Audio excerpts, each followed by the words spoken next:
Good evening and welcome to Radio Maria Australia and welcome to the Lion's Den. This is Daniel and today I have a guest with me and the guest I met just over 2 months ago in a course that he was running based on love and responsibility. His name is Matt McDonald, and Matt, welcome to the show. Thanks for having me, Dan. So Matt, the reason I wanted to bring you on the show is to talk about, first of all, your journey in both psychotherapy and in theology as well. Yeah. And then talk about some of the things that came out of your course and some other stuff you're working on as well, which sounds really fascinating. Yeah. So let's start with, I guess, this fact that you've been working in psychotherapy and counselling for a while now. Yeah. Where did that journey start for you? Well, look, I'll probably go back to my background, where I was born, etc., and a little bit about my journey to how I got here. Yeah, sure. I grew up in a Catholic family. From when I was a small child, I was always interested in the mystical and the spiritual. I'd lie on my bed and think about infinity and outer space. Those kinds of things always. I think I had an openness to God in that way. Sure, the transcendence and the big questions. Yeah. And when I first asked my mum about heaven, she said it'll be as much of everything that would delight you as you can possibly have. And I had this idea of clouds of endless musk lollies, and I thought, that's the kind of place I want to be. So I think from when I was about 4 or 5, I always had an openness to the spiritual. Yeah. When my mum and dad were involved in the church quite heavily, but I went to university. I grew up in Brisbane. I went to university on the Gold Coast. Okay. And as a 18 to 22-year-old living in Surfers Paradise, I fell into all the traps that you would expect a young man of that age to fall into. I can imagine. Yeah. But I worked out. I think by the time I was about 21 that a hedonistic lifestyle wasn't going to satisfy me. And I didn't ever not believe. I was just lazy and apathetic. And overindulged in pleasure, but found it empty. What do you think made it set in, that the fact that lifestyle wasn't working? Was it sort of a rock bottom moment? Was it just a lack of fulfillment? No, I just thought, I remember going to nightclubs and things like that with my friends and them thinking this is a great night out, and I'm thinking this is as boring as anything. Yeah, okay. It wasn't really exciting, and you just had to get really drunk to pretend that you enjoyed it. Sure. And I just thought, no, not for me. Yeah. And so I sort of started walking back toward my faith. I hadn't gone to Mass on Sundays for ages.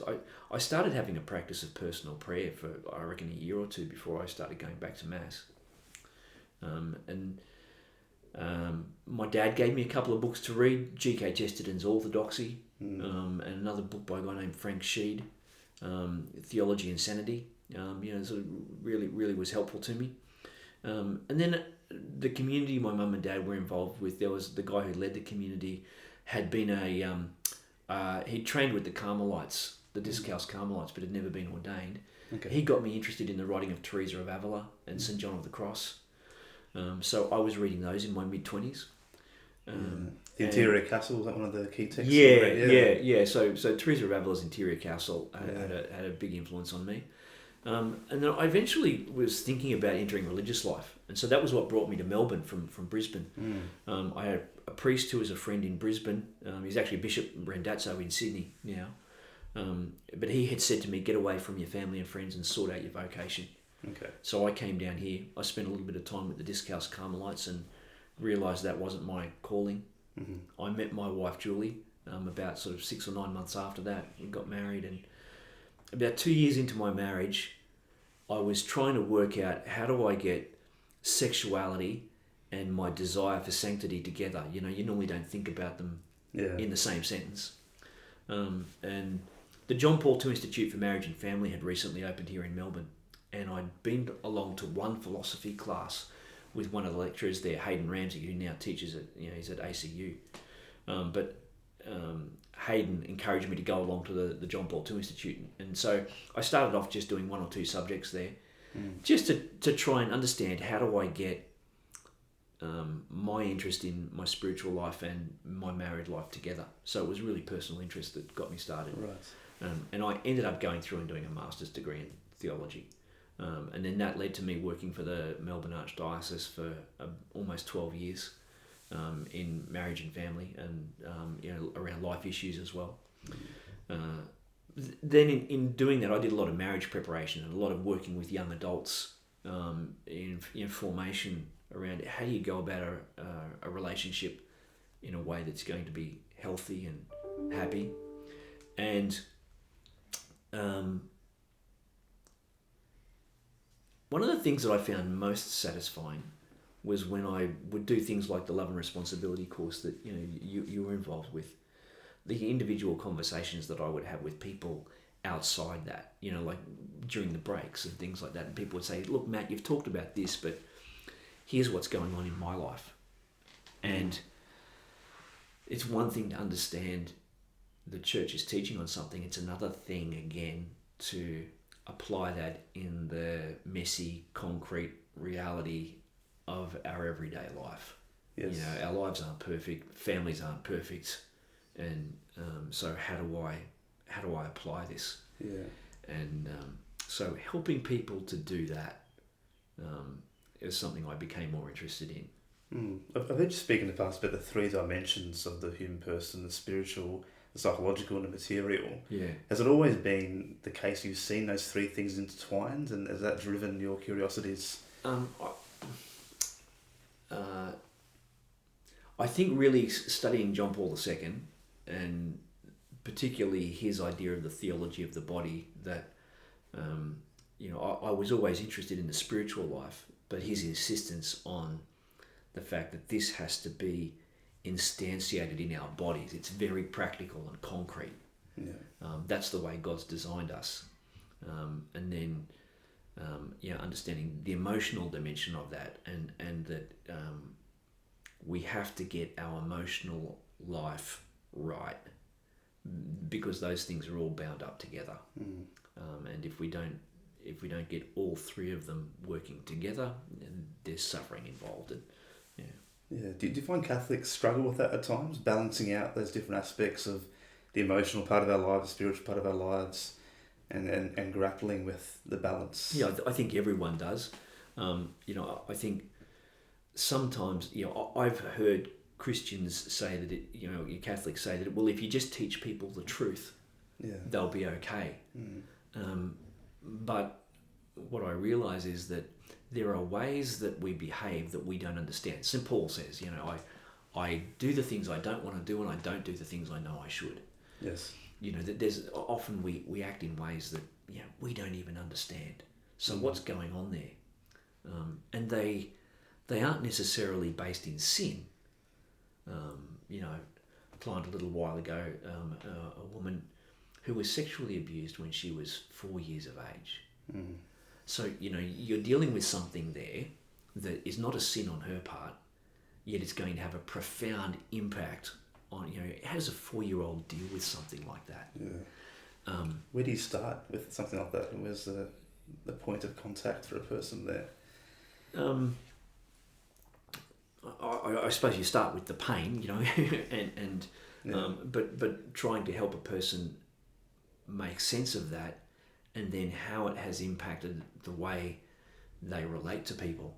And for it's understandable for a woman who's gone through that experience. There's a defensiveness that she has in the way she relates to men, and it's painful. But you have to often go back to the experience and work and look at the thing that you probably don't want to look at. You'd actually like to keep completely behind you, to make sense of what happened and how I can live my life not being constrained or limited by that thing that happened to me. I didn't choose it.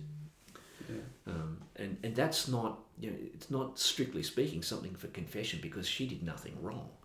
And yet it has an enormous impact. So how do you help people through those kinds of things is something that I'm interested in. Yeah, it's interesting because obviously the Catholic Church offers sacraments as a vehicle for us to grow in grace and to grow closer to God. But there are moments like that which are difficult to be sort of just summarised in a sacramental worldview. There's emotional pain and pain that can't be sort of just confessed, as you say. Yeah, yeah. Well, but there's nothing to confess. She did nothing wrong. She's a 4-year-old child, That's right, yeah. So, I like the way Viktor Frankl frames things. Yes. And says, Viktor Frankl was a Jewish psychiatrist, survived 4 Nazi concentration camps, but as a psychiatrist, obviously he's trained in medicine, but he then became interested in psychotherapy, and being Jewish, he had a religious sense.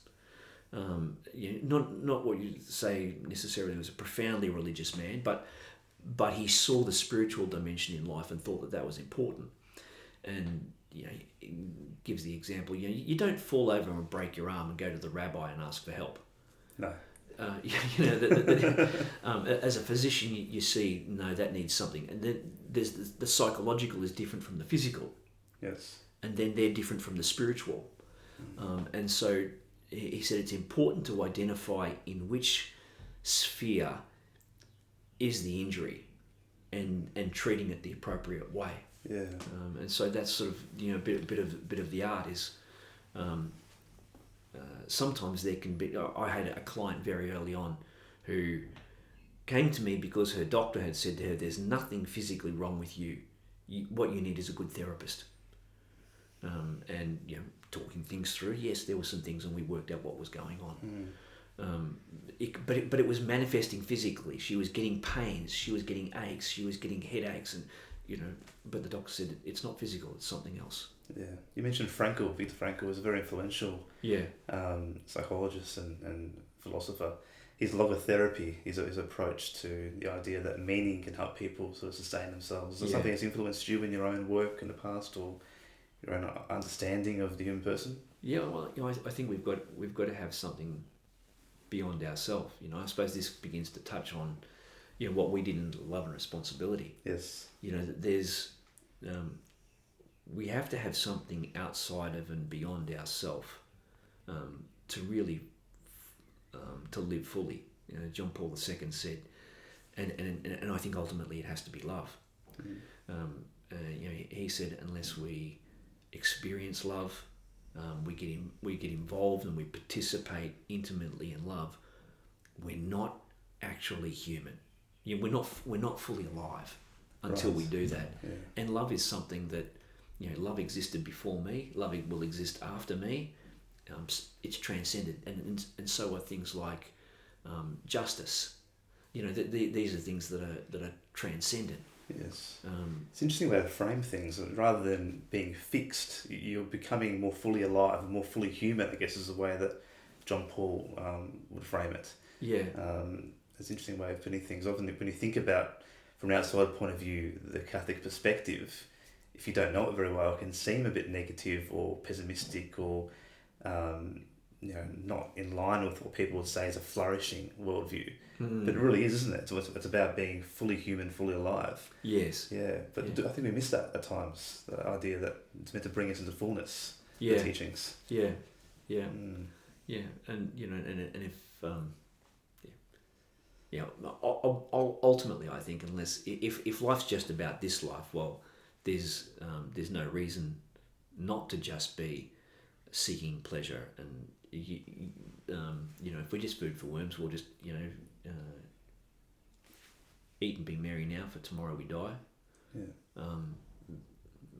My experience of that in my late teens and early 20s as well, it's actually not very satisfying. People like Leo Tolstoy, the author of War and Peace and Anna Karenina. He was a man who was incredibly wealthy in his own lifetime, even before he was one of the first authors who really became wealthy from his writing. But he was already very wealthy, and he went down that path of indulging every single pleasure he could, and came out the other side of it thinking, I'm better off living on the land with the people who are my servants, because they seem to be a lot happier than I was, indulging in every pleasure. Anyone who it's something I've heard some people say. Everybody knows that money and pleasure won't bring me happiness, but they'd like to try and work that out for themselves. Yeah. I think about Augustine whenever I think about the attempt to, make me chaste but not yet, and relying on his own intellect and his own rhetoric to try and achieve fulfillment. What about, I've heard you speak about Carl Jung in the past as well. Is he another thinker or psychologist that's affected you? I haven't read deeply in Carl Jung. Yeah. When my undergraduate degree at university was in business, I majored in human resource management, and I actually did a little bit of counselling as a part of my human resource management degree. So I did read a little bit of Carl Jung then. Okay. And certainly where I'm studying it, or I've done my study, they don't look at Carl Jung very much. Right. He's not popular because I think because he has a bit of a religious and spiritual bent. Okay. But I did recently, outside of study, read a book by Father John Welsh, which is a synthesis of Teresa of Avila and Carl Jung, which I found really interesting. Fascinating, yeah. Yeah. Because he speaks of the unconscious minds, doesn't he? Yeah. The unconscious desires and motivations that sort of lead us towards certain actions. Yeah. And Teresa speaks of our interior life. What was it about Teresa of Avila that really struck you? So you mentioned her as a influential figure. Yeah. I think just because I wanted to get closer to God, her way of approaching that just appealed to me, and I suppose that's I think where Teresa of Avila and I think Carl Jung, this is certainly the way Father John Welsh wrote about it, was they both see that there are layers you go through. Teresa of Avila's interior castle, she also talked about it as kind of like a sphere, a crystal sphere, and there's layer within a layer within a layer, and you to get to the light in the middle of it. Yeah. There are levels of ourself that we don't understand. The conscious, in going into what's not conscious, and the whole process of making that clear for ourselves. The things that drive our behaviour that we don't see, don't understand, are really important. I've just recently been looking at an American psychiatrist, Carl Lehman is his name, and he's devoutly Christian, not Catholic, but I've listened to Catholics who know his work well, who say there's nothing in his work that a Catholic would have a problem with. But he does something where he's using science. He really has an interest in neuroscience, and bringing a Christian approach. How do we bring Christ into therapy?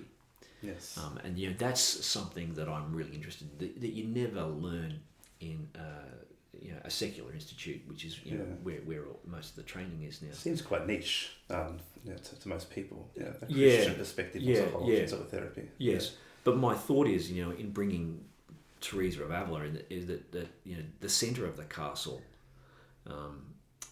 is where Christ is. For the Christian, that deepest part of ourself, and what Carl Jung might call the collective unconscious. There's this place that we go to, where there's something that connects us all. He talks about it as kind of like going down a well. Yes. There's water at the bottom of it, and that water sort of spreads out, and we're all drinking from the same well. That's the divine. Yeah. I've also heard you say that to get there, that you have to traverse parts of you that you'd rather avoid. Yeah. Yes. What are those parts you would rather avoid inside us? Often they're the painful things from our past, like I was abused as a child. Yeah.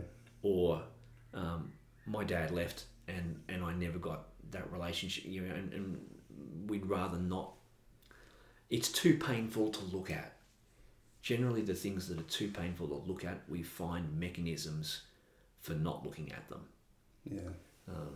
Sometimes those mechanisms can be alcohol or drugs. Sometimes they can be sex. Sometimes all kinds of things that people will use as a way of not looking at the things that need to be addressed. Yes. It could be things like worry. All kinds of strategies that people will have to avoid looking at the thing they really fear or they're really ashamed of. And so, my work as a therapist is to slowly and gently work toward those things. So what does it look like in the actual sessions themselves when you're working with people who have these difficult parts of them that they've avoided perhaps? Yeah. That have been maybe festering. Is it talk therapy? Do you sort of go through a sort of method of helping them walk through these challenging aspects of their lives? Yeah, I think there was something very helpful that Carl Rogers came to. I heard Jordan Peterson point out, Carl Rogers trained as a minister before he actually became a psychologist. Yes. And so while he appears to be having a secular humanist approach to things, you can't avoid the fact that he had a deep religious formation. But Carl Rogers' idea is, if you listen to a person and where their pain is, like what really hurts, they'll lead you to where the issue is. And the art of the therapist is not to diagnose. That actually isn't that helpful. What's most helpful is to guide a person in the process of talking about where they're suffering the most and what hurts the most. And I guess that's how you slowly, layer by layer, get to this is what's painful. And as you say it, it becomes clear. Maybe the way Carl Jung thinks about it is not quite the same as the way Freud talked about the unconscious, but that there's simply things that we haven't elucidated to ourselves very well. Sometimes we actively try to bury them, but it's just not clear to us. And it's almost like we want to shine a light on what is unclear or in the shadows. Yes. So that it comes out into the light. And then when it comes out into the light, then we can deal with it. Yeah. So by articulating our fears or things holding us back, we're able to then confront them better.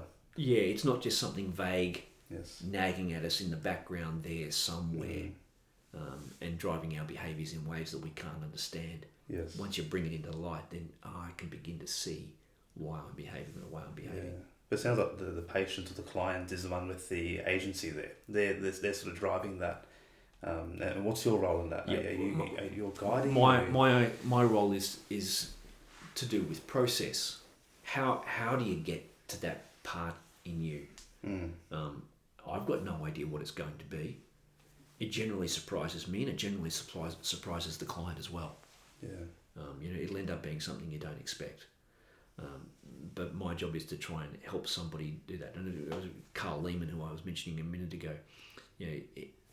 He said, from a neurological point of view, it seems very clear that there's something about verbally articulating what's going on that helps us in the processing of it. So you can journal, you can write things down, and that's helpful. But there's something about saying it to another person. And this is where I think John Paul's theology of the body, how it resonates for me with what goes on in therapy, is that there's something that goes on between two people in a concrete situation, where there's an exchange, that something changes when we talk. And I think it's why, for example, podcasts are becoming so popular, that free-form podcast, because people are just talking, and something happens when we talk. Yeah. And what's vague becomes clear. Yes. But that it only happens with two people. And God's designed it that way. John Paul in his theology of the body talked about the way we're individually made in the image and likeness of God, but that male and female are the image and likeness of God as well.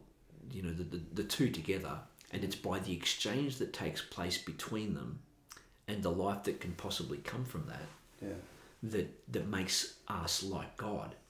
So there's something else that happens when there's an exchange between people. You know, and it can happen. Teresa of Avila and St. John of the Cross had a close friendship, and you know, St. John of the Cross, I think, was almost a generation younger than Teresa of Avila, but they met on at a spiritual level, and they grew together by the exchange that happened between them. Yeah. So I wonder whether we'll talk about theology of body in a moment. So underpinning, I guess, understanding of the body, the human, things like sexuality is this sort of dialogic relationship between two people, this complementary relationship. Is that why truth is so important? Being honest with the person is so important for you to grow a relationship with them. There's a trust that needs to occur there. Yeah. It's impossible for us to really have an exchange if there isn't truth there. So one of the other a very influential couples therapist, John Gottman, wrote a book called The Science of Trust, and he went right into it because he said that's at the root of everything when it comes to couple therapy. Is trust and being able to repair where trust is broken down, and the different ways that we can hurt one another. And it's this, I suppose, the same in a therapeutic relationship. Yes. There needs to be trust there. Before we do go on to talk about theology of body and some of those issues, what would you say to someone out there who's Catholic and is umming and ahhing about whether they should engage in counselling or psychotherapy, but they're not sure whether it's for them? I mean, what kind of person should engage in that? Is it a particular person, or how will they know?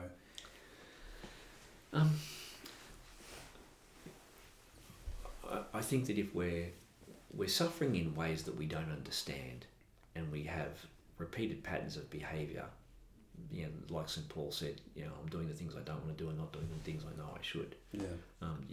That sometimes there can be something that's driving that, as I say, may not necessarily be sin. And St. Thomas Aquinas said that grace perfects nature. It's a little bit like the broken arm. On a natural level, we need to do what we can. And that God will work with what we do on a natural level. And for love to be manifest, there has to be freedom. God's not going to force a change on us. He wants us to do what we can. Yes. And so where on a natural level we can do something to help ourselves, he wants us to do it because he wants us to be involved in our growth and our coming to the fullness of our being. He's not going to force that on us. No. Because that wouldn't be love. Yes. And so he wants us to engage in the same way that you would if you broke your arm and you went to the doctor. If there's something at an emotional or psychological level that you're suffering with, particularly anxiety and depression, that there are ways that a therapist can help with that. That God, I think, expects us to use. Yeah. So in some way, engaging in things like therapy can be a way of us cooperating with His grace and cooperating with the healing that He wants to give us. Yes. In a relational way with other humans. Yes. And the bit that I'm interested in is the connection between those two. So, how do we get grace to become active in that space as well? One of my very first clients, I remember that, I was just such a new therapist, and what did I know? But I saw changes take place in that client. That I thought, that's not me. There's something else that's going on here between us that made me convinced there's another agent, and so the whole theology of the body thing comes into it for me. There's something else that happens between us. and how can I facilitate that? And I think sometimes as Christians, we can actively invite that in. And so, again, that's something that, as a therapist, I'm more interested in developing that part of the way I work and actively engaging in therapy and having Christ as a part of that. So we're doing what we can on a natural level, but having Christ do what He can do as well. Mm. And so I wouldn't mind going back to what Carl Rogers was saying about going inside, which is similar to Teresa of Avila. It's Jesus Christ said, when you pray, go to your room and go into that private place. Mm. It's an interior place, and I'm convinced that when we go in there, the reason why that's reliable is because Christ is there. And if we go inside and we meet Christ in there, the answers that we will get will be right. If it's just Matt inside, well, that's fallible. That's not going to be the least bit reliable. But if we meet Christ in there, then we will get a reliable and a trustworthy answer. Yes, yes. Has all this affected your prayer life in any way? Understanding in person this way? Does it affect the way you pray? Or do you see it as quite separate? No, absolutely. It has an influence on the way I pray. Especially the way, some of the therapeutic techniques that I use, for example, where, say for example, you're doing something about dealing with a situation. I had a situation recently in my own therapy, where as a therapist we're required to do our own therapy. Yes. You've got to practice what you preach. And there was a particular shameful experience that I had as a teenager, that I'd gone to my father about and didn't get a very good response from my father, and so I just sort of shut that out and didn't deal with it. And in my own prayer, I went back to the situation that I imagined where I'd been with my dad, and I put God the Father in that situation. And I went to God the Father with the thing that was troubling me so much, that was so shameful. And I got a completely different response to the response that I got from my father that had hurt so much. Yeah. So some of the techniques that I would use therapeutically, where I might say to a client, what would you say to your dad? What do you wish your dad would have said to you? What did you need in that moment? Mm-hmm. Instead of the rebuff that you got from your father. They're the kinds of things that I might do in a therapy session. Well, I did it with myself in prayer. Yeah. And God met me there, and I got a surprising answer.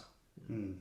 Like a recollection, that sort of prayer as well. Somebody else said to me, I haven't studied St. Ignatius of Loyola very closely, but somebody said to me, it's a very Ignatian kind of a thing to do. Yeah, I was thinking that, yeah. To put yourself I think Ignatius talks about us putting ourselves in a situation in the gospel. Mm. Well, this is doing a similar kind of thing, but bringing Christ into the situation in my life. Yes. Because He is there. Mm. That's so powerful. The Ignatian practices and spiritual practices. So yeah, I think a lot of us Catholics maybe don't appreciate how important they are, or how powerful they can be in our prayer life.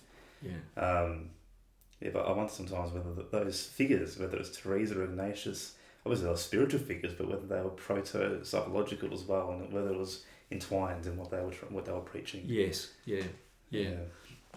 I had one of my lecturers who said to me in a little discussion outside of the classroom once, that 500 years ago Teresa of Avila knew what the work of psychotherapy was. Yeah. And she said to me, look, if you can help people to do what Teresa of Avila was talking about, that's your job as a therapist. Help people go through each of those rooms that they need to go through to get to that deepest part of themselves. Mm. Yeah, it's interesting. We've sort of moved away from that, haven't we, in sort of pop psychology, those classical approaches. Yeah, and I think that the further we move away from what's transcendent, we fill it with human constructions. The postmodern idea of creating your own truth, or creating yourself, I think is unsatisfying and unfulfilling pursuit. So we need, that meaning comes from something else, somewhere else, something higher. Okay, I wanted to talk about this, and I think it really underpins a lot of what we're going to talk about going forward around love and responsibility and sexuality relationships. I think it's important to, know yourself before you can be in a relationship. Yeah. But let's talk about love and responsibility and the course that you just gave to a group of young people, including me. What is it about love and responsibility that, although it was written, half a century ago, is still relevant to today's relationships and lives for young people? I think part of understanding it is, that John Paul II was, first of all, a philosopher. He was interested in the writing of Teresa of Avila and St. John of the Cross. So he had that sort of mystical approach, but he's also a philosopher, and he taught philosophy. So being very rational about the way we approach things. And then also he was a university chaplain, and so he was talking with lots of young people about the things that they really struggled with. And he saw, and who of us wouldn't understand that struggles around relationships and sexuality are just central to our lives. That he saw young people struggling with that, and you and I both know through our own experience that that's as real today as it ever was. That's right. Yeah. And so he thought that as a pastor, I have to provide something for them that's meaningful and helpful for what they really struggle with. And if love really is at the bottom of things, the way we engage with other people is necessarily involved in that. So you've got to understand love properly and know how to engage in it. Yeah. For the listeners there, how would John Paul II define what love is? I know it sounds like a very foundational thing, but it's often misunderstood. What is love in a Catholic John Paul II's point of view? I'll start with maybe some of the things that love isn't. That's good. I think the two popular traps that he points out that our culture, and even more since he wrote that in 1960, I think Hollywood's done a terrible job of promoting the idea that love is either the physical, erotic, sexual experiences that we have. John Paul points out that pleasure isn't bad, but it's not love. It's maybe one of the ingredients, but on its own it's not love, and in fact it can turn rather nasty on us. And it's not just the emotional high that we have that can feel so exhilarating. That love really involves making a gift of ourselves to somebody else completely, and somebody else making a gift of themselves to us, so that we're living for something else or someone else, rather than just from ourselves. And it's the living for somebody else, often even when that isn't difficult. And he would say that the falling in love experience is something that happens to us. It's not a choice. It's when we make the choice to continue to want the best for somebody else and to dedicate ourselves to living for the good of somebody else. That's when we know whether there was love there or not. And that takes some time, whereas erotic experience doesn't take any time to be stimulated, nor does the emotional. That can happen pretty quickly. So he makes the point of saying both of those things, the physical and the emotional, are important ingredients, but they're not love on their own. There has to be that decision to live for what's best for the other person. Yeah. So that Aquinas idea of love is willing the good of the other, yes, as other. the gift idea is interesting. And I think we spoke about this a bit during the course. Yeah. How can you make a gift of yourself to another person? Yes. What's a way in which we can habituate ourselves towards thinking in that way in relationship of being a gift to the other and receiving them as a gift? Yeah, well, I suppose the first thing that comes to my mind is the necessity. You can't give what you haven't got. And if I don't have self-possession, if I don't possess myself, if I don't have control over myself, how can I give away something that I actually don't have control of? Yes. So acting in impulsive ways that we know aren't good is an important thing to get on top of, to be able to give yourself. And quite a bit of my work is with young single people who are really recognising there are things in my life that I know aren't in order. The difficult thing is that we'll never be perfect in this life. Can I be together enough to give myself to somebody else? I suppose is the challenging bit where we need a bit of discernment. Yeah. But how do we do that? I suppose marriage certainly gives you the opportunity to be able to live for somebody else and to find practical ways on a daily basis of helping one another, serving one another, to help become completely more fully yourself. It's become quite in vogue lately for people to question marriage as an institution, or the idea even of being intentionally committed in a way that's very sort of formal. Is that still important? Well, I guess it definitely is, but why is that still an important thing for us to think about our relationships in that way? Is like, well, I'm intentionally marrying this person in a very sort of public way, and doing that in a way that's not just maybe falling into a relationship and just continuing it without earmarking it as like, this is what it is and this is what it's going to be for the rest of our lives. There's a couple of things.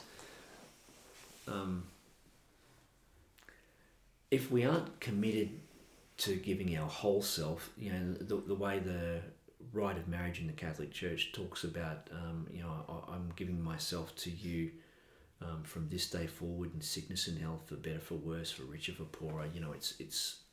I'm 100% in, and declaring that to one another. If you haven't done that, then there's we're just living together. There's always that, I haven't given you 100%, so there's always the back door to go out, because I never promised the whole lot. And until you've actually said it out loud to the other person, you might be intending to do it next week, but until you've done it, you haven't said it.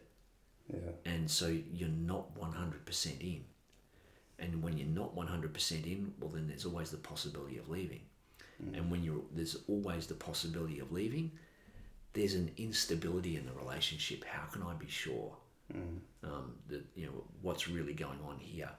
And what can happen is that because people are feeling a little bit unstable in the relationship, they may not, for example, raise things that are contentious because they're frightened. Well, if I can't guarantee you're going to be here for me tomorrow, I can't raise this thing because you might leave or this might ruin us. Yes. And so things that are important that actually have to be talked about don't get talked about. And the number of times, I've seen a number of couples where, long period of going out, get married, and 2 years later it falls apart. Because things that needed to be talked about didn't get talked about. They got swept under the carpet. So it's only when, okay, we're in here and we're not leaving, then we have to work this out, and we're going to work it out. And I disagree with you, but I still love you. Maybe I don't like you at the moment, but I still love you, and I'm going to be here for you. Then you can have that trust that we talked about before. I can bring these things up, and I know you're still going to be there. So I think unless you've got that ironclad guarantee that comes with the way we structure marriage in the Catholic Church, Yes. It's too precarious. Yeah. What about cohabitation? I think that sort of links to that as well. This idea of more and more, even Catholics are choosing to live together before marriage. And often they will decide, or they'll say things like, well, out of things like, lifestyle needs or convenience, well, they might not see the issue with it. Is there a danger in doing that? Obviously, we know that it's sinful or can lead to sin, but why is it not a wise thing to do to cohabitate before marriage? I on one level, I have some compassion for people in our culture who do that, because everybody sees, is saying that's the wise thing to do. Everyone around you will be telling you that it's the wise thing to do. Yeah. It's the sort of the try before you buy. Yes. Sort of, how can we be sure we're going to be compatible? Sure. The problem with that is, John Paul says it takes a consumer attitude toward human beings. So that if I try you, like a car, if I try you and I don't like you, then I can trade you in, or I can take you back, or I can update like a new phone, or that sort of mentality has drifted into the way we treat other human beings. Yes. Like a trade-in or a throwaway object. Yes. Because as Christians we understand we're made in the image and likeness of God, we shouldn't treat ourselves like a disposable trade-in throwaway object. Yes. And nor should we treat somebody else. But if I'm choosing to cohabit with somebody else, that means by definition I'm not making a commitment to you yet. So I am withholding something.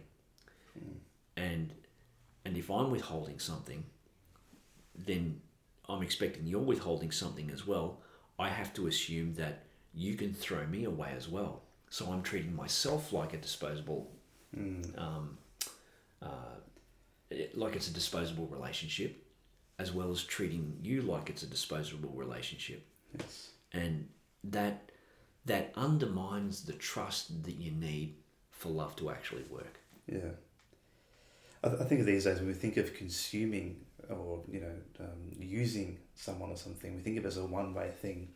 But maybe people often think of consent as a way out of that. Well, if we're both agreeing to this, yes, then that leads us to we're not using each other, because we're both consenting to this. Yes. But obviously isn't the case, is it? Yeah, we can both mutually be consuming and using each other despite our consent. Yeah. And I think we see the truth of it around us, that eventually that will unravel. Because if you're treating people in that utilitarian sort of a way, what happens when there's somebody else who comes along who is more useful to you, or who fulfills a need that person doesn't, or somebody else who gives me more pleasure? When they come along, well, if the basis is maximising pleasure, for example, you're pleasing me, I'm pleasing you, that's good. Well, but what about when somebody who can give me more pleasure comes along? Why wouldn't you choose that? Because the basis for the relationship is, how much pleasure am I getting? Yeah. And I'm just using you. We're just using one another for pleasure. Yeah. Why not use somebody else? Yeah. If there's more use and more pleasure. Yeah. I think that's hopefully easy for people to see. That's not a high enough goal to use someone for pleasure. I mean, intellectually. What about compatibility? Well, we're trying to maximise compatibility. Is that a high enough a goal to base a marriage or a lifelong relationship on? I would say no two human beings are compatible. What do you mean by that? Yeah, well, I mean that we're all going to. The married couple who think that they're perfectly compatible are deluded. I think. We will almost we will inevitably hurt one another, and there'll be ways in which our personalities will grind up against one another, because we're all just different human beings. Yeah. And in fact, maybe God designed it that way. Now, I think yes, there are people who who really aren't suited toward one another,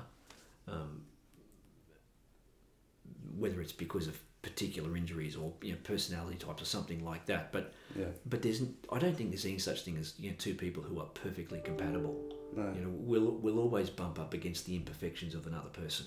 Mm-hmm. And my experience as a therapist is that generally there'll be things that I'll find attractive in my wife, but even the very things that I found attractive will start to annoy me after a while.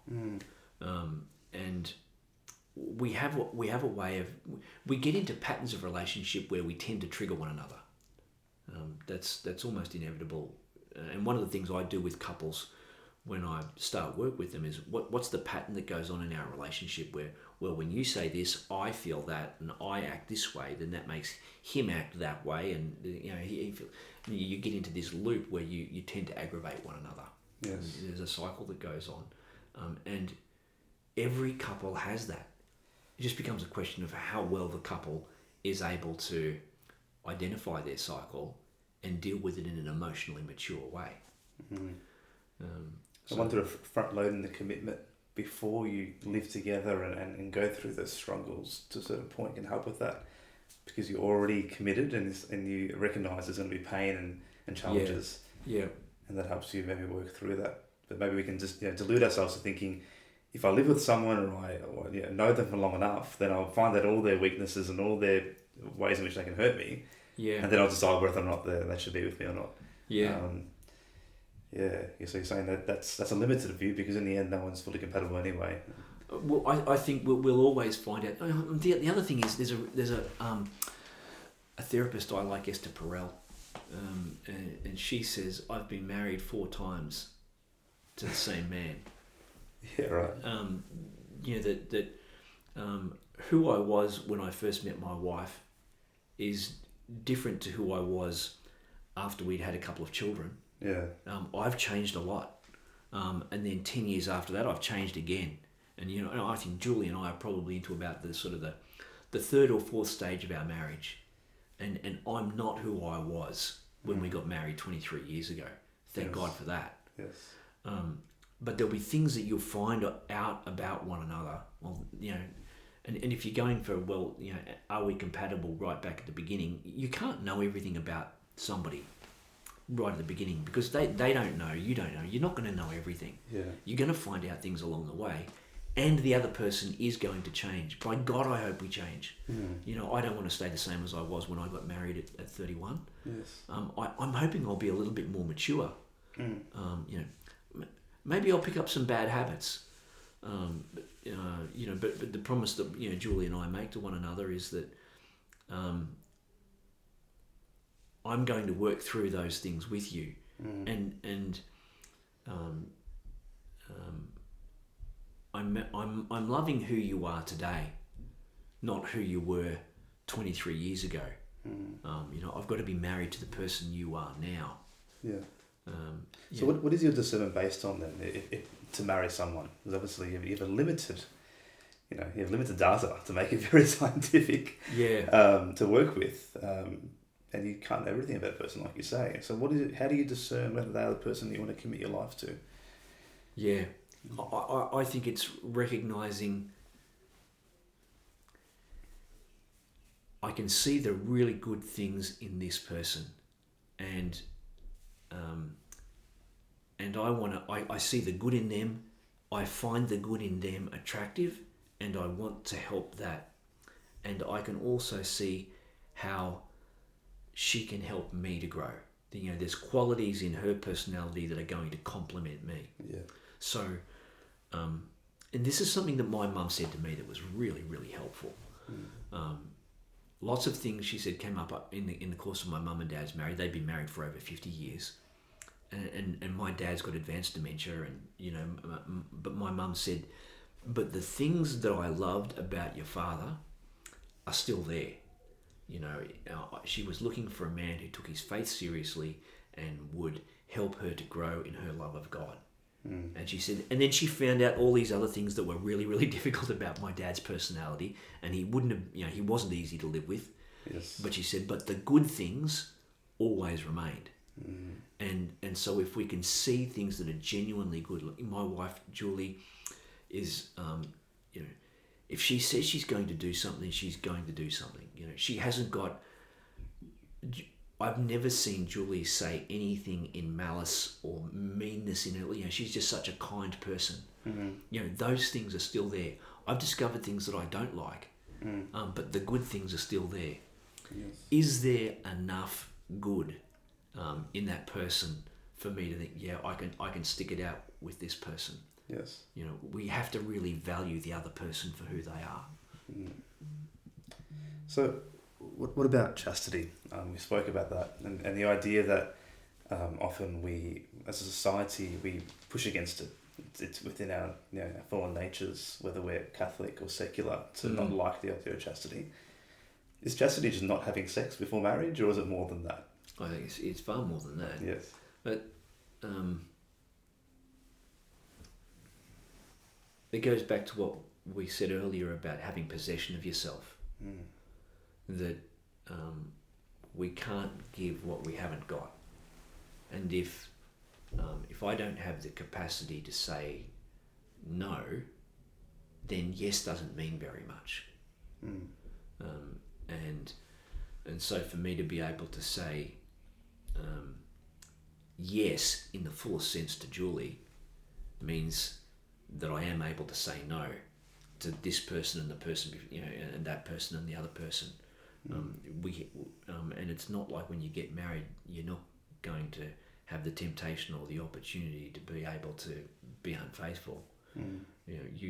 We have to have had a practice of being able to say no to those desires. Yes. And if we haven't built that muscle, we can't imagine that's magically going to appear when we get married. Yeah. You said before you sympathise with people who tend to cohabitate, or see cohabitation before marriage as a good thing. Do you also sympathise with people who see sex before marriage as a good or as amoral? I can when I was talking about the cohabitation, what I meant was there are so many people who've been through the experience of a family breakdown and they know firsthand the pain that involves for children, and they don't want to repeat that. Yeah. And so they think I want to be absolutely sure, and they think that trying it out first will help them to avoid for their children the kind of pain that they had to go through, That's really or that they might have witnessed. Yeah. And it seems like I don't want my kids to suffer that, so I'm going to try and work it out first. I can understand that. Sure. The problem is I think it destabilizes the kind of marriage that will give you the kind of the stability that the children need. Yes. And sorry, I've forgotten what was your or sex. So it's just intuitive to most people these days that sex before marriage is there's nothing wrong with it. In fact, it's probably a good to do before marriage. It's a way of building connection, compatibility, and it's, if you ask most people on the street in our society, that is something that just seems like a given. Yeah. Why is that wrong? And how do you change perspective of someone who has that so ingrained in their mind that that's how you should approach relationships? I think it's a really difficult thing to do in our culture because there are so many assumptions about what sex means and so many misunderstandings and misconceptions. I sometimes think to myself, where do you start with somebody who thinks that way? Yeah.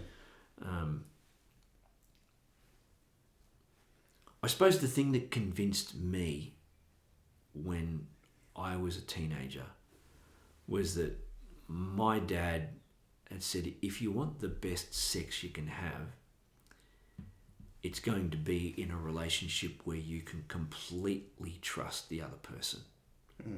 And you can only have that kind of trust if you know she's going to be there tomorrow and she's going to be there the day after, and it doesn't matter how I screw up, she's still going to love me. That's the best sex that you can have. Yeah. So if you want that, don't cheat yourself out of it by having sex with this person, that person, and the other person. What you're doing is you're stealing from your own future pleasure. Yes. Your own the quality of your own future sex life. Yeah. My dad convinced me that I would be stealing from myself by doing that. Yes. So for me, that was what was compelling. I want to make sex as, I could see by the time I was 13 or 14, sex seems like it's a pretty good thing. And I want it to be as good as good as it could be. Yeah. And that was the most compelling thing for me. Yeah. I get that sense from St. John Paul as well, that he's very pro good sex, to put it bluntly. Like he sees it as, the experience itself should be good, and the things that he teaches in his teachings, he believes leads to that. They're really fulfilling and inclusive of pleasure, not just pleasure, but that's inclusive of what he sees as his vision of the sex life. And I think that's one of his key messages in Love and Responsibility is, if you fall for one of these false ideas of sex, that it can just be for pleasure and it can be a transactional kind of a thing, friends with benefits. Yeah. If you approach it that way, you're stealing from your own future happiness. Yeah. Because that kind of way of relating is going to leave you. It might not in the moment feel like it, but the next day or next year or in a couple of years' time, you are going to feel the pain of it. You can't avoid the pain of that. It will eventually catch up with you. All you're doing is cheating yourself. Yeah. And I think a lot of young people, I think especially young women, know, if they've gone down that path, they know how much that hurts, and they don't want it. Yes. I think men can deceive we can deceive ourselves for a bit longer, but it catches up eventually.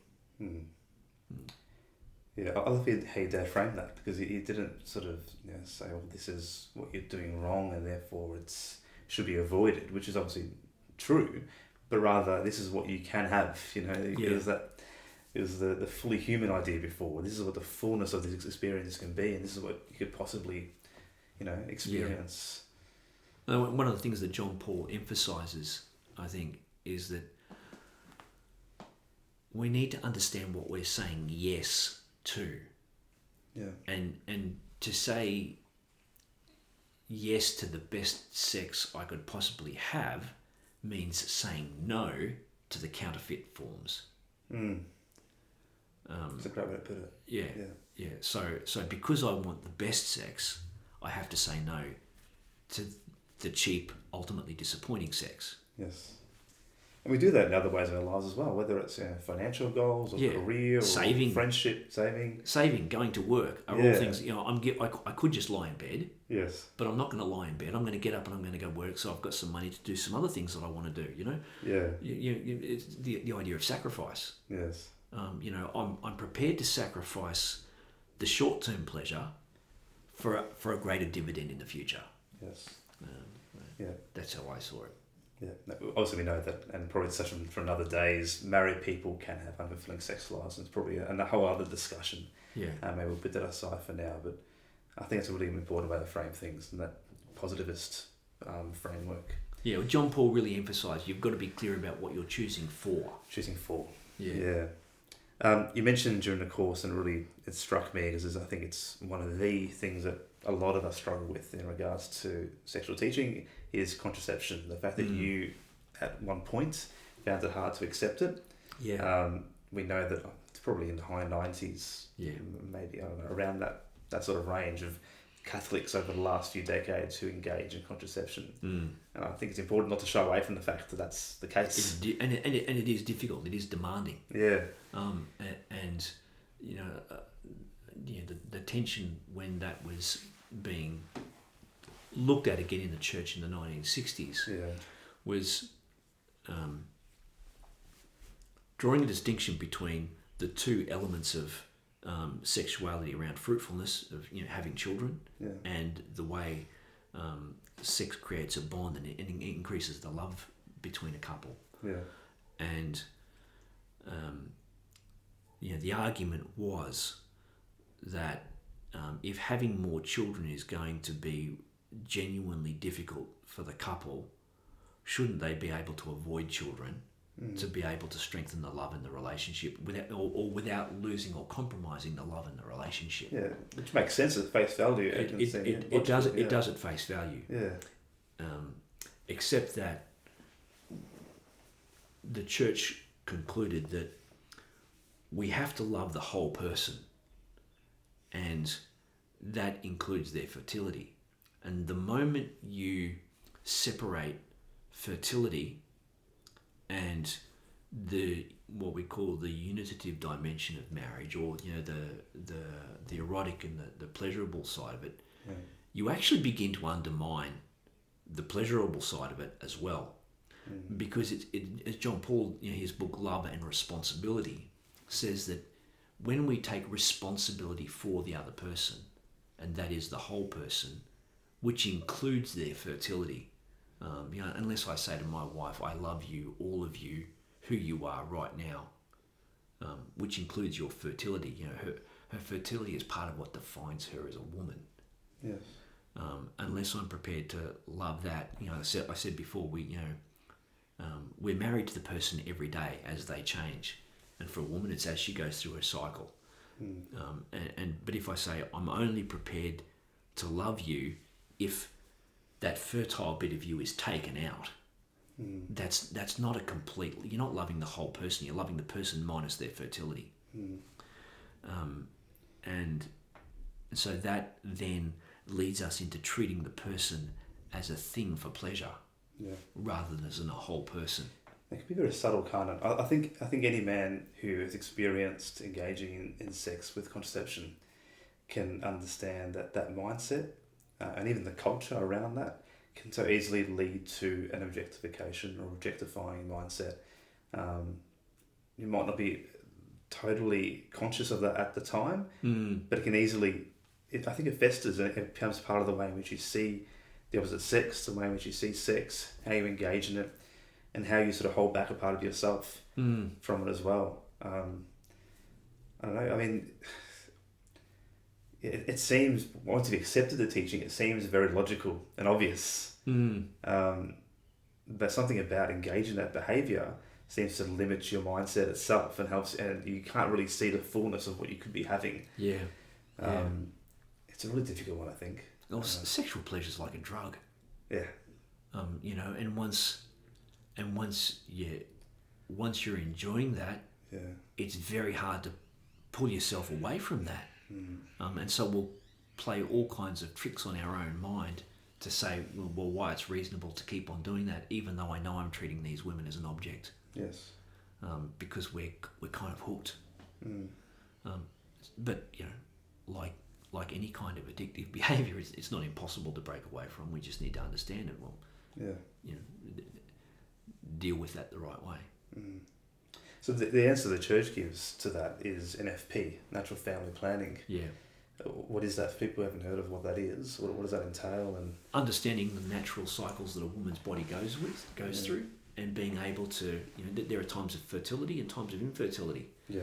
And the difference a lot of people say is, well, if a couple are just having sexual intercourse in the times when they know they're not fertile, isn't that the same as contraception? Because and in Humanae Vitae, Paul VI said it's quite permissible for couples to do that, to use the natural rhythm and cycles of the body. The difference is, in those periods when a couple aren't, and specifically the woman isn't fertile, because the man's always fertile, when the woman isn't fertile, she's still giving 100% of herself. Nothing's been taken away chemically, or the man is not refusing to give something of himself with a condom or whatever it is. Neither of them are refusing. They're giving everything that they have in that moment. In their current state. Yes, yeah. Even though they know it's unlikely that a child will come. One of the best analogies I heard was, it's a little bit like when a couple are getting married, for example, they'll send out invitations to the wedding. And Julie and I, she has family in northern Italy, and we sent them invitations. We knew there was a 99.9% chance they weren't going to come, but you send the invitation anyway. Yes. Having sexual intercourse for a couple using the time when they know a woman's probably not, is like sending an invitation where But if those cousins in Italy had said to Julie, yes, we want to come, well, we would have made an extra place at the table. And I think the couple who use natural family planning are saying, well, even if a child comes, we're prepared to accept it. Mm. What we're not going to do is send a note to the relatives in Italy saying, do not come to our wedding. Right. You know, the couple who have used contraception are saying, we categorically do not want another child, and we're taking a specific action to stop that from happening, to prevent it from happening. Yeah. So that's kind of like saying a do not come. Yeah. So I guess we can see the beauty of it in concept and in theory. A lot of people, though, aren't in circles where NFP is commonly practiced, and I guess they might be wondering, well, but bluntly, does it work? In practice, is it something that can actually be done, consistently and for an extended period of time? Yes. Yeah. You know, it can, and it's becoming. There's more, increasing scientific evidence behind it, and there are a lot of women, even outside the Catholic Church, who are becoming more, more interested in it. You know, I've recently listened to this two English feminist authors, Louise Perry and Mary Harrington, who've both written books on why the pill and contraception has been bad for women. Yes. They're talking about NFP, and they're coming in from a completely secular feminist perspective. Louise is amazing. I've heard her speak. Yeah. And it's a very secular, non-religious perspective at all. Yes. Yeah. Yeah, and because there's a part in paragraph 17 of Humane Vitae where where Paul VI points out all the problems that will come if we accept contraception, the way men will start to objectify women. And he goes on with it. It will cause, it will open up infidelity. Young people will start to treat sex in a casual and disrespectful way. And all of these things are happening. And so now you've got women like Louise Perry and Mary Harrington, who are two generations on from, Humane Vitae, who are the women who are saying, well, that's actually right. Yeah. And we've got to find a different way of doing it, because for us as women, it hurts too much. Yeah. It's incredible foresight he had back in the 60s to see, well, maybe not so much, maybe it was obvious, and then the generation was maybe just too swept up in the revolution of the time. Yeah. But, I recently had a bit of a look back over Humane Vitae, and Paul VI writes in there, we have to be honest about what human nature is like. Yeah. And if you introduce contraception, it's likely that men are going to treat women this way. The suffering for women will be that. Yeah. It was quite obvious given what we know about our human weakness. Yeah. I mean, a certain feminist would say, well, maybe men would be inclined to act that way, but shouldn't the responsibility be on the man? We talked about modesty in the course. You could dress a certain way, or you could choose to use contraception or not, but in the end, shouldn't it matter the intentions of the person? Does it really matter whether you use certain technologies or dress in a certain way in the end? Yeah. Can't the man just grow up and do what's right regardless? Yeah. Well, men should grow up and do what's right.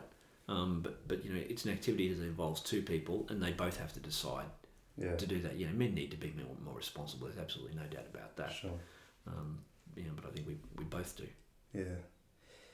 All right. I want to finish up today by talking about something I know you've been thinking a bit about lately in regards to fear and shame. Yeah. And I know that you've done a couple of talks recently on it, and you've been looking into the idea of fear and shame. Yeah. What is it about those two, really sort of visceral aspects of the human person that appeals to you as an area of insight? Yeah. Well, look, as a therapist, one of the modes of therapy that I've trained in is emotion-focused therapy, and the reason it appealed to me was because of the study I'd done in John Paul's Theology of the Body, where he talks about he follows Christ's direction to the Pharisees when they asked about divorce to go back to the beginning. What do your own scriptures say back in the beginning? Yeah. And he goes through the experience in the Garden of Eden before there was sin, a period of original innocence, and then he talks about what changed when sin entered, and he talks about the way shame, fear, and loneliness entered the human experience with disobedience and the breach of trust with God. Yes. And John Paul said these are perennial human experiences. They impact especially the male-female relationship, but they have an impact that all of us know about. And the emotion-focused therapists, in trying to work out a little bit, responding to the cognitive behavioural therapy, which is very rational. They're saying there are things that drive our behaviour before the rational mind even gets an opportunity to get involved in it. Emotions, because what we know now from brain science is that we'll have an experience, something gets triggered in our body. Our reactions come from the amygdala, which is the older, deeper part of the brain, before the frontal cortex, which is where rational thinking takes place. We've had an emotional response and an action before the cognition's even gotten involved. Yeah. So that's why we do things we don't want to do and don't do the things we know we should. And so we have to understand emotion. And the research of the emotion-focused therapists comes down to fear, loneliness, and shame. They land on the same things. That there'll be things like you get angry, but if we dig down, there's something else at the bottom of it. There'll be shame, there'll be fear, and or loneliness. They tend to be at the bottom. So I found it incredibly fascinating that they have come scientifically to the same conclusion John Paul II came to. Yeah. People say that we're currently in a loneliness epidemic. The people who are single who are lonely. There are people in relationships who experience loneliness as well. What does our faith tell us about how to confront the fact that we experience loneliness? I come back to what we said, right back at the beginning about the necessity for love. Yeah. Human beings have to have the experience of love. And if we don't, it's almost like you can be dying before you've even died. Yeah, that's what loneliness is like. It's like I'm starting to die before I've even died. Yeah. Because we can't really live. As John Paul said, you can't live without love. Yes. And so we need love, and so where we see, just this morning, Julie and I went and visited a neighbour of ours around the corner who's 92, and lives on his own. And that can be a really lonely life. I had a neighbour across the road who was in his 80s. During COVID, we weren't supposed to go and visit him, but I went and visited him anyway, because nobody should be left alone like that. Yes. Where we know people who are like that, we should reach out to them. And I can't visit every old person or every lonely person. Yeah. But I know a couple in my neighbourhood, and I should go and visit them. Yeah. And there are young people who are lonely too, aren't there? Yeah. Especially these days, it's so easy to be siloed in your own world, with technology and the fact that we don't have the communities maybe in the past that we used to that are self-sustaining. And even become frightened about trying to make the connections that you need. Yeah, romantic connections as well. Yeah. Or just friends, just making new friends and things like that. Yeah. So what would you say, to finish up, to someone out there who's experiencing that lack of love in their life, whether it is romantic or friendship or just connection, going back to what we were saying at the start, that dialogic relation with others. Where do they start that journey? Finding somebody else to serve. Looking for somebody who's more lonely than I am. and visiting them. And serving them. Yeah. I think it's when we look outside ourselves and try to help others. It's in giving that we receive. It's that that paradox that Jesus Christ talked about. Yeah. That if you want to deal with your own loneliness, well, go and help somebody else's loneliness. Yes. It won't be hard to find somebody who's feeling a little bit more lonely than you are. I think it's a really, really important spiritual principle, isn't it? Yeah. That you give in order to be fulfilled. Yeah. Yeah. All right. I'm going to ask you to pray us out, if you don't mind, Matt. Yeah. Just maybe pray for the intentions of people out there who are either experiencing fear or shame, loneliness in their lives, and go for it. I'll let you lead the way. In the name of the Father, and the Son, and the Holy Spirit. Amen. Heavenly Father, I pray for everyone who's listening to this right now, and we know that you know us and what we need more than we even do. We pray that you would shed your light on us. Jesus, we know that you walked among us. You had our human experience, and you know what we're experiencing. You care for us and love us. We pray that you would shed light into our lives, help us to see what we need to see. And Holy Spirit, we pray that you would come and fill those who are listening and help them to find answers as they need them. Act as the Spirit of love that you are and help us to love, to serve and to give to one another so that we might live and love to the full. In Jesus' name we pray.